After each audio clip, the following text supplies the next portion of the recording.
Hello student, এখন আমরা এই সমস্ত সমীকরণগুলোর অবকল সমীকরণ বের করব। আমরা প্রথমে পরপর আমরা পড়ে যাচ্ছি, এগিয়ে যাচ্ছি। 1 নম্বরে আমরা যে অ্যালজেব্রিক সম্পর্ক পাচ্ছি y=mx + c, আগেই বলা হয়েছে যে অবকল সমীকরণ গঠন করতে গেলে প্রাচলগুলোকে অপসারণ করতে হবে।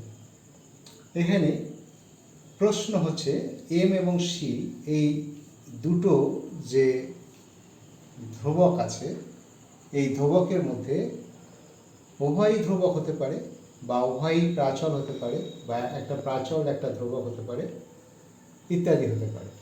তো আমরা এক্ষেত্রে যদি এমকে ধ্রুবক এবং সিকে প্রাচল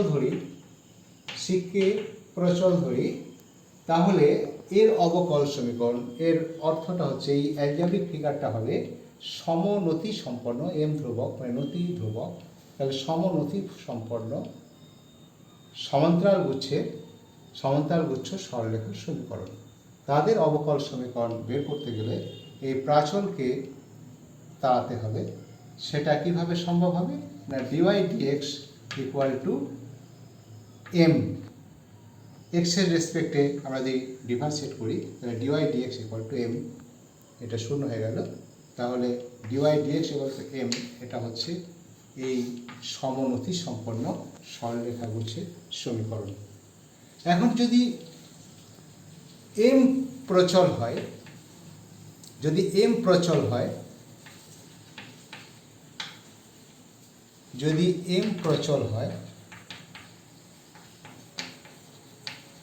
আর সি যদি ধ্রুবক হয়, তাহলে তখন সরলরেখার সমীকরণ তখন হচ্ছে কি না,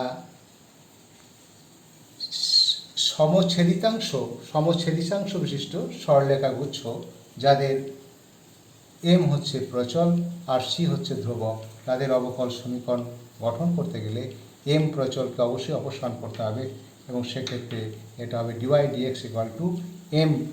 এবং এখানে যেহেতু একটা প্রচল আছে, যেহেতু একবারের বেশি আর এটাকে ডিফারেন্সিয়েট করা যাবে না, কারণ একটা প্রচল অপসারণের জন্য একবার ডিফারেন্সিয়েট করতে হবে। তাই এমটাকে অপসারণ করার জন্য এখান থেকে আমরা এম এর মান নিয়ে আমরা প্রথম সমীকরণে যদি বসিয়ে দিই y = এম এর জায়গায় ডিওয়াই ডিএক্স × x + c, এখানে c ধ্রুবক থাকতে পারে, সমীকরণের অবকল সমীকরণের c ধ্রুবক থাকতে পারে, কিন্তু প্রচলটাকে অবশ্যই অপসারিত করতে হবে। এটা হচ্ছে এই সরলরেখা গুচ্ছের সমছেদিতাংশ বিশিষ্ট সরলরেখা গুচ্ছের অবকল সমীকরণ। যদি যে কোনো সরলরেখা ধরি, অর্থাৎ যার নতি এবং ছেদিতাংশ উভয়ই যদি প্রচল হয়, তাহলে তখন তার দুটোই প্রচল, সেক্ষেত্রে এম এবং সি দুটোকেই অপসারণ করতে হবে। এবং এক্ষেত্রে দুটো প্রচল অপসারণের জন্য আমরা দুবার ডিফারেন্সিয়েট করতে পারবো ডিওয়াই ডিএক্স = এম, এবং এটাকে পুনরায় ডিফারেন্সিয়েট করলে এমটা অপসারিত হবে, সেটা হবে 0। এটা হবে যে কোনো সরলরেখা সমীকরণ। এটা আশা করি বোঝা গেল। এর পরবর্তী আমরা সমস্যার সমাধান করছি, যে যেখানে আমাদের y = আছে a e⁴ + b e⁴x, এখানে a b উভয়কে যদি প্রচল দেওয়া হয়, তাহলে উভয়কে অপসারণ করতে হবে এবং দুবার ডিফারেন্সিয়েট করা যাবে। তাহলে আমরা এটাকে এইভাবে করতে পারি। এটাকে 1 নম্বর ধরে নেওয়া হলো, dy dx = 2a e⁴x + b e⁴x, 2 নম্বর হলো। আরও একবার ডিফারেন্সিয়েট করা যাবে, ডিওয়াই ডিএক্স 4a, এখানে 2 to 4a e⁴x + b e⁴x, 3 নম্বর হলো। এই 1, 2 আর 3 থেকে এমন এক সমীকরণ গঠন করতে হবে যাতে a এবং b সম্পূর্ণরূপে অপসারিত হয়। তাহলে আমরা এখানে যদি 2 থেকে 1 বাদ দিলে এই অংশটা, b অংশটা থাকছে না, সেখান থেকে a এর মান আমরা কিছু পাবো, এর মানটা আমরা পেয়ে যাব। এবং পরবর্তীকালে 3 থেকে যদি 2 বাদ দেওয়া হয়, 3 থেকে 2 বাদ দিলে সেখানেও বি আর থাকবে না, সেখানে এ দিয়ে একটা সম্পর্ক হবে। সেই এ দিয়ে যে সম্পর্ক হবে, সেই সম্পর্কের মধ্যে প্রথমে পাওয়া এর মানটা বসিয়ে দিলেই তার মধ্যে এ বি সম্পূর্ণরূপে অপসারিত হবে এবং সেই প্রাপ্ত সমীকরণই হবে অবকল সমীকরণ, এই সম্পর্কের অবকল সমীকরণ। এবার আমরা লক্ষ্য করি 3 নম্বর সমাধান। 3 নম্বর সমাধানে আমরা দেখছি যে x equal to a sine omega T plus phi. এটা অবশ্যই একটা ফিজিক্সের প্রবলেম, যেটা হচ্ছে সরল দোলগতির সাধারণ সমীকরণ। যে সরল দোলগতির একটা সাধারণ সমীকরণ একটা বৃত্তের মধ্যে রাখা যায় জিওমেট্রিক্যালি, এবং সেটা একটা ইনিশিয়াল ফাই কোণ থেকে শুরু করে সেটা যদি ওমেগা কৌণিক বেগ নিয়ে ঘোরে, তাহলে সেটা কিছু সময় পরে যে অবস্থানে যাবে সেই অবস্থানে তার যে সরণ এক্স, সেই এক্সের মান এই সমীকরণে দেওয়া আছে এ sine omega T plus phi. এখানে ওমেগা যদি কৌণিক বেগ যদি ফিক্সড হয়, অর্থাৎ ফিক্সড কৌণিক বেগে যদি এটা আবর্তনশীল হয়, তাহলে এখানে প্যারামিটার হিসাবে আমরা একে ধরতে পারি, অর্থাৎ এর বিস্তার চেঞ্জ হতে পারে বা এর প্রাথমিক অবস্থান ফাই সেটাও চেঞ্জ হতে পারে। তাহলে এই দুটোকে যদি আমরা এ এবং ফাই এই দুটো প্যারামিটার ধরলে আর ওমেগা ফিক্সড কৌণিক বেগ ধরলে এর অবকল সমীকরণ আমরা এটাই পাবো যে এখানে টি এর সাপেক্ষে টি স্বাধীনভাবে পরিবর্তিত হচ্ছে, তাহলে টি স্বাধীন চলরাশি হিসাবে এটা টি এর রেসপেক্টে আমরা ডেরিভেটিভ করব।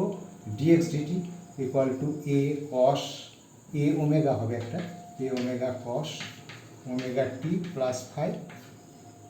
যেহেতু দুটো প্রচল আছে, তাহলে আরেকবার ডেরিভেটিভ করার সুযোগ আমরা পাবো, সেটা হচ্ছে D two I DX two, এই ওমেগা আবার আসবে একবার ওমেগা স্কোয়ার, এবং কসের ডেরিভেটিভে একটা মাইনাস থাকবে এবং sine omega T plus phi. তাহলে আমরা কী পাচ্ছি, omega square minus omega square into কী হচ্ছে না A sine omega T plus phi. A sine omega T plus phi মানে হচ্ছে এক্স, তাহলে এটার মানটা বসিয়ে দিলে ওমেগা স্কোয়ার এক্স। তাহলে কী হলো, D two I DX two plus omega square X equal to 0। এই সম্পর্কের মধ্যে আমাদের ই এবং ফাই দুটো প্রাচলই অপসারিত হয়েছে, কিন্তু ওমেগা আছে, যেহেতু ওমেগা ফিক্সড কনস্ট্যান্ট, এটা প্রাচল নয়, তাই প্রাচল অপসারিত হয়েছে মানে এটাই হচ্ছে সরল দোলগতি সম্পন্ন একটা কণার অবকল সমীকরণ। এইভাবে আমরা পরবর্তী 4 নম্বর সমস্যায় আমরা যাচ্ছি। 4 নম্বর সমস্যায় আমরা কী দেখছি না, এখানে একটা বৃত্ত আছে, বৃত্তের সমীকরণ যার কেন্দ্র হচ্ছে এইচকে। আমরা আগে দেখেছি যেটা যদি আমরা একে ফিক্স ধরি, অর্থাৎ ব্যাসার্ধ যদি স্থির ধরি, তাহলে একই ব্যাসার্ধের বিভিন্ন কেন্দ্রে বৃত্ত, মানে ব্যাসার্ধ ফিক্সড, ব্যাসার্ধ কনস্ট্যান্ট, কিন্তু এইচকে বিভিন্ন জায়গায় স্থানান্তরিত হতে পারে, মানে এইচকে প্রচল। আবার যদি এইচকে ফিক্সড করা হয়, সমকেন্দ্রে রাখা হয়, এইচকে ফিক্সড রেখে ব্যাসার্ধকে চেঞ্জ করা হয়, তাহলে সমকেন্দ্রিক বৃত্তগুচ্ছ পাওয়া যায়। দুরকমই হতে পারে। আমরা এইচকে প্রচল ধরছি, অর্থাৎ কেন্দ্রটা বিভিন্ন জায়গায় হতে পারে, কিন্তু ব্যাসার্ধ সবসময় ফিক্সড, এটাকে আমরা ধ্রুবক ধরছি, কনস্ট্যান্ট ধরছি এটাকে। তাহলে এটাকে কনস্ট্যান্ট ধরলে আমাদের এইচকে অবসান করতে হবে। তাহলে এটার নাম দিলাম আমরা 1 নম্বর। প্রথমে যেহেতু দুটো প্রচল আছে, তাহলে দুটো প্রচল অপসারণের জন্য আমরা দুবার ডিফারেন্সিয়েট করতে পারি।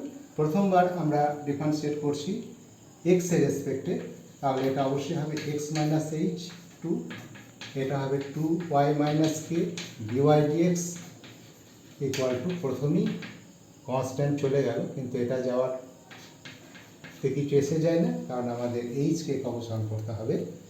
আচ্ছা, তাহলে এটাকে আমরা সরাসরি এটা কেটে দিতে পারি, বাদ দিতে পারি।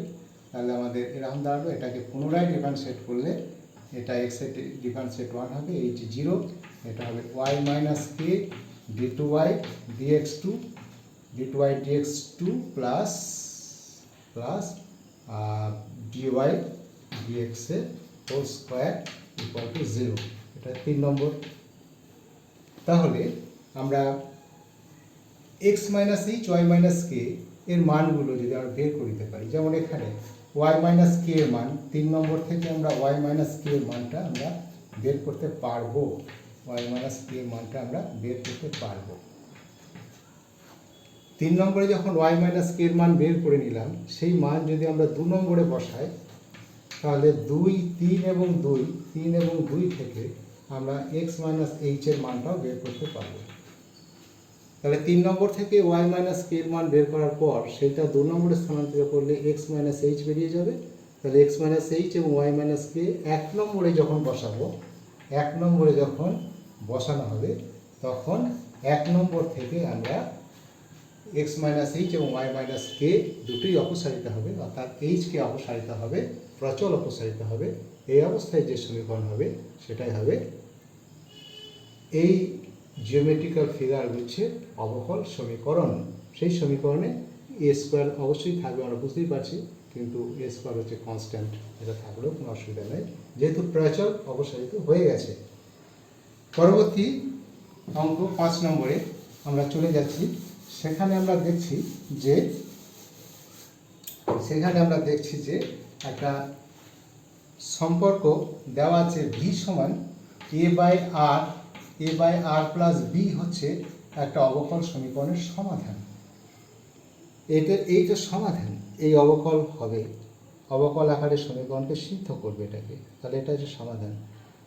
তার অর্থ হচ্ছে এখান থেকে আমরা এই ধরনের অবকল সমীকরণ গঠন করতে পারবো। তো যদি এটা সমাধান হয় তাহলে এটা দিয়ে এটা সিদ্ধ হবে, তার মানে এর ডেরিভেটিভ, সেকেন্ড ডেরিভেটিভ এটাকে সিদ্ধ করবে। তো সেভাবেই আমরা এটাকে ডিফারেন্সিয়েট করে যাই উইথ রেসপেক্ট টু আর এ। D v d r equal হবে minus a by r square, এটা বিটা অবশ্যই এলিমিনেট হয়ে যাবে। এরপরে d two v d r two equal to হবে কি